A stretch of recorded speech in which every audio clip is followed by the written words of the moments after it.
from Holbrook near Ipswich, and Pat Plummer from Royston, whose husbands have been held without charge for 5 months. Their arrest followed the shooting of a policewoman outside the Libyan People's Bureau in London, and though 2 have since been sent home, there's been no news of release of the other 4. Tony Skase asked Mrs. Russell what Mrs. Thatcher said at the meeting. She said how very sympathetic she was, how very sorry she was that the men had been held like this. We had a very thorough discussion with Mrs. Thatcher. She was very helpful, and we feel now that perhaps things may be on the move.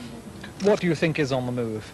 I'm afraid I don't want to go into details over our discussion. You'll understand that it wouldn't be a good idea. How hopeful are you? I feel much more hopeful now than when I went into number 10. Are you satisfied with the action the British government is taking? Yes, I think I am, yes. You've just been out, of course, to Libya. Have you heard from your husband since then? No, I haven't, no. As far as you can gather from what you've been told today, what sort of condition is he in? I believe he's being well looked after.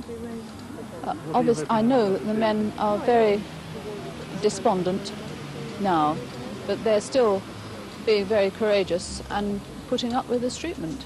We are hoping that she will mention the Libyan situation to the Italian Prime Minister when he comes on Friday and his Foreign Secretary, and also the French Prime Minister when he comes next week. She will mention it to them, and we're hoping that pressure will be brought to bear or something can be done from both of those countries.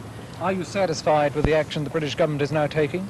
I'm satisfied with the action the British government are taking. Now, you're going to see your husband very soon in Tripoli, aren't you? Yes. How is he at the moment? Fit and well.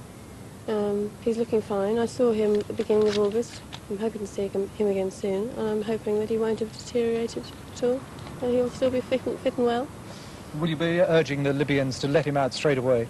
I very much doubt whether I'll see any Libyans. It's certainly not the government. My desire is to see my husband purely and simply. I don't intend to see any Libyan officials.